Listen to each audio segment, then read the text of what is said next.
Hi and welcome to Web3 Compass. This is an unplanned episode, but major events are going on in Web3. What exactly? So Binance, the biggest crypto exchange based on volume, wants to buy FTX, which is also one of the biggest crypto exchanges in the world. What exactly happened? Today, Sam Bankman-Fried, the founder of FTX, tweeted that FTX has come to an agreement on a strategic transaction with Binance for FTX.com. However, this is no normal M&A transaction.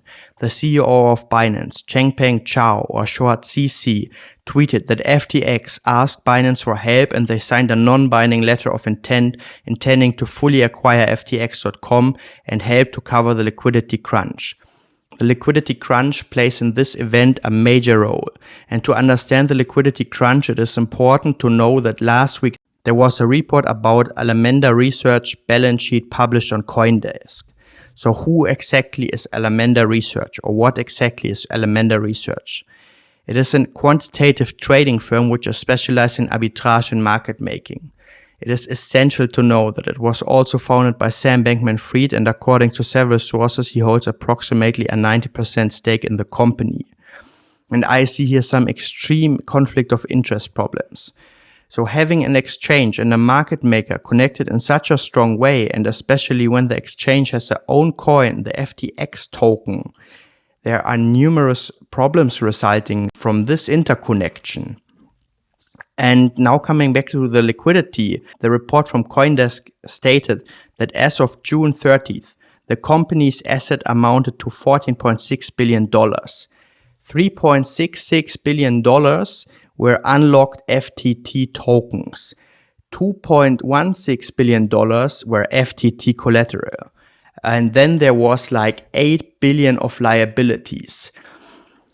And I also want to cite directly from the report from CoinDesk, which is also linked in the show notes, where the CEO of the investment platform Swan Bitcoin, Corey Clipson, said it's fascinating to see that the majority of the net equity in the Alameda business is actually FTX own centrally controlled and printed out of the thin air token.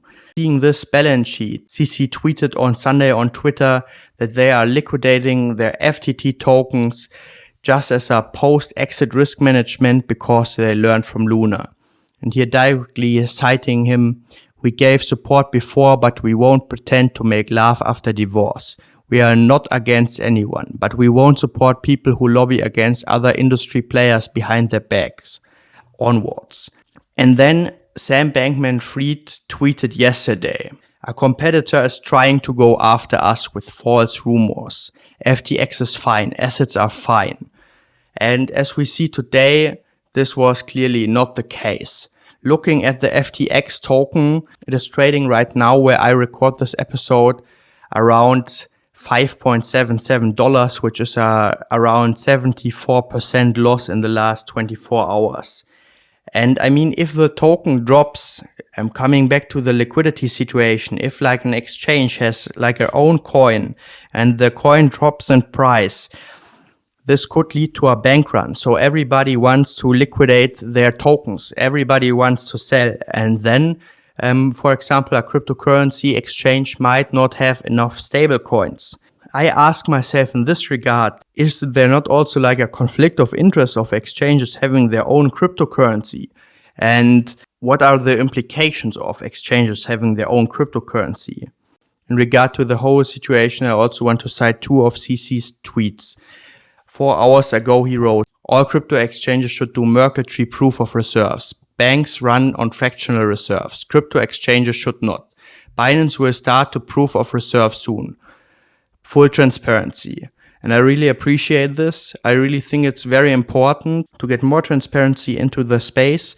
And I also think this should be the case with stablecoins, where, for example, Tether also shows how their tokens are backed and where the assets are. So where are the reserves?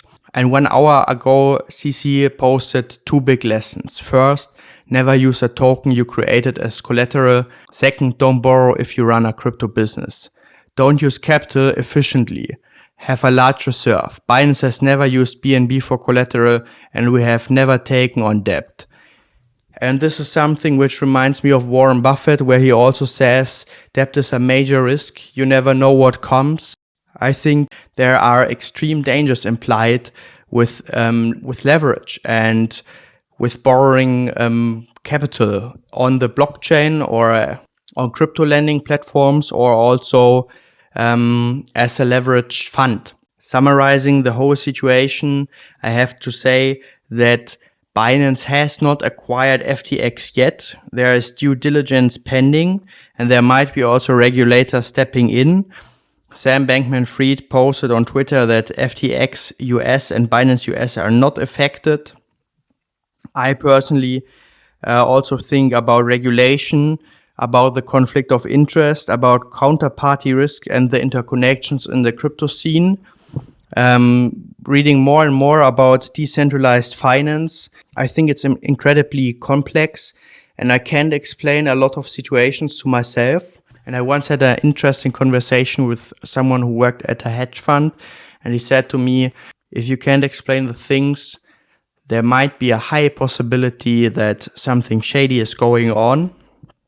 And looking, for example, at Alameda Research, and I don't want to make any false claims, they are around 30 people, and they generated last year a profit of 1 billion, which I think is like a very heavy profit. And now with all these stuff going on, I think I really have to dig deeper into this. And I really would like to have a conversation about the whole topic on the Web3 Discord channel, which is also linked. I also will link some very interesting articles in the show notes. And I also want to do a debriefing in the upcoming days, maybe next week, to see what happened in the meantime. And also to do some more research about Alameda Research. And yeah, I hope we can have a little discussion on the Discord channel. Have a great day. Cheers.